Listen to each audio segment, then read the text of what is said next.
नमस्कार. मी Punjab 2026 El Nino असल्यामुळे दुष्काळ पडणार अशा बऱ्याच बातम्या पसरत आहेत, न्यूज पसरत आहेत.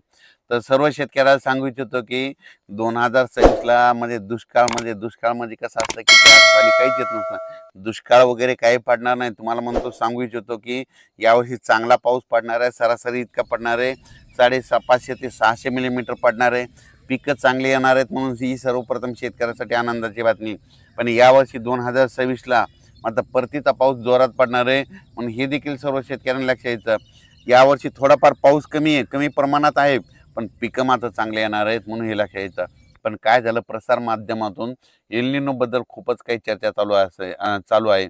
म्हणून या एल निनो बद्दल तुम्हाला एक सांगू इच्छितो. एल निनो नेमकं काय असतं आणि एल निनोचा खरं तर तुम्हाला सांगतो, याचा आपल्या भारतात काही फरक पडत नाही. तुम्हाला एक सविस्तर माहिती सांगतो एल निनो बद्दल संपूर्ण समजून घेऊ. एल निनो आणि ला निना हे दोन मुळातच स्पॅनिश भाषेतील शब्द आहेत. पण याचा अर्थ नेमका ठाऊक नसला तरी लोक त्याचा संबंध मान्सूनशी जोडत आहेत. पण एल निनोचं नाव निघालं की दुष्काळ पडणार अशी बऱ्याच जणांच्या मनात भीती वाटते, आणि ला निनाचं नाव निघालं की पाऊस होणार असं वाटतं. पण यात तथ्य काय हे नेमकं जाणून घेणे गरजेचं आहे. एल निनोचं शब्दशः मराठीत नाव होतं बाळिशू. एल निनो हा शब्द स्पॅनिश भाषेतील शब्द असल्यामुळं त्याचं मराठीतून नाव होतं बाळिशू. बाळिशू हे नाव पडण्याचं कारण तुम्हाला सांगायचं होतो.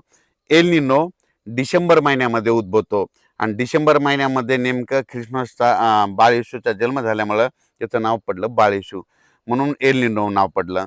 आणि ला निनाचा अर्थ आहे सुकन्या. हे केवळ नावं नाहीत, घटना नाहीत, तर आलटून पालटून सुरू राहणाऱ्या दीर्घ अवधीच्या समुद्रातील प्रक्रिया आहेत. सोप्या भाषेत सांगायचं झालं तर दक्षिण अमेरिकेमध्ये पेरू देश आहे. पेरू देशाच्या किनाऱ्याच्या पश्चिमेला जो प्रशांत महासागर आहे, त्या प्रशांत महासागराचं काय होतं, त्या समुद्राचं पाणी डिसेंबर महिन्यामध्ये थोडं गरम होतं, म्हणजे तापल्या जातं. म्हणजे काय होतं, ते तापमान अर्ध्या अंशानं वाढतं, आणि ती तापमान वाढ काय होती, समुद्रावाशी पसरल्या जाते. अर्ध्या अंशानं तापमान वाढलं, सौम्य एल निनो निर्माण झालं जाहीर केलं जातं.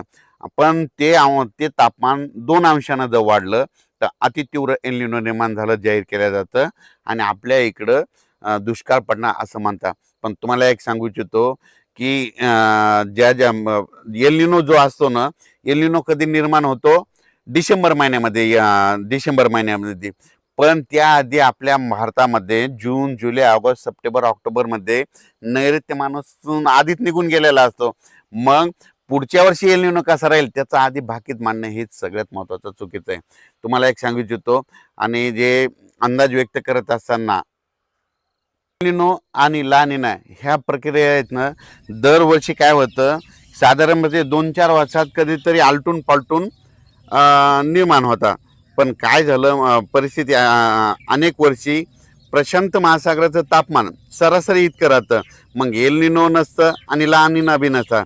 या उलट नैऋत्य मान्सून हा कधी न चुकता दरवर्षी भारतावर येतोच. म्हणून मान्सूनचा आणि एल निनो अथवा ला निना याचा सरळ घनिष्ठ संबंध लावता येत नाही. पण एल निनो असो या नसो, मान्सून त्याच्यानुसार भारतावर येणार हे नक्की आहे. पण भारतीय मान्सूनच्या प्रक्रियेत उत्तर गोलार्धातील संपूर्ण युरोशिय खंड आणि दक्षिण गोलार्धातील हिंदी महासागर यांचा सहभाग असतो. म्हणून या विस्तीर्ण प्रदेशातील वातावरण, समुद्रात जे काही घडतं त्याचा भारतीय मान्सून प्रभाव पडल्याशिवाय राहत नाही. हिंद महासागराचं तापमान सर्वत्र सारखं नसतं. त्याचा पूर्व आणि पश्चिम भागातील तापमानामध्ये जी तफावत असतं तिचे मान्सून परिणाम होतो. तिबेटच्या उंच पठारावरील हवामानाचा भारतीय हवामानावर परिणाम होतो. हिवाळ्यातील हिमपर्वतीच्या क्षेत्रात हिमवृष्टी होते, तिचाही मान्सूनचा प्रभाव पडतो. मध्य आणि उत्तर भारतातील उन्हाळी तापमानाचा मान्सूनचा पर्जन्यमानाशी संबंध आहे. तरी हल्लीच्या काळात हवामानशास्त्रज्ञ ह्या संबंधाकडे दुर्लक्ष करत आहेत, फक्त एल निनो विषयी बोलत आहे असल्याचं आपण पाहत आहे. त्यामुळे सामान्य माणसाचा असा गैर होत चालला आहे की बलशाही भारतीय मान्सून जणू एल निनोच्या हातची कटपुटली आहे, आणि एल निनो हा आपल्या मान्सूनचा एकमेव सूत्रधार आहे असं वास्तविक वाटायलंय. पण वास्तविक पाहता परिस्थिती नाही. हल्ली आपण पहिली गोष्ट पाहत असतो, आगामी काळात एल निनो हा म्हणजे सांगायचं झालं तर डिसेंबरमध्ये म्हणजे ख्रिसमसच्या सुमारास काय होतं त्यावेळेस प्रबळ होतो.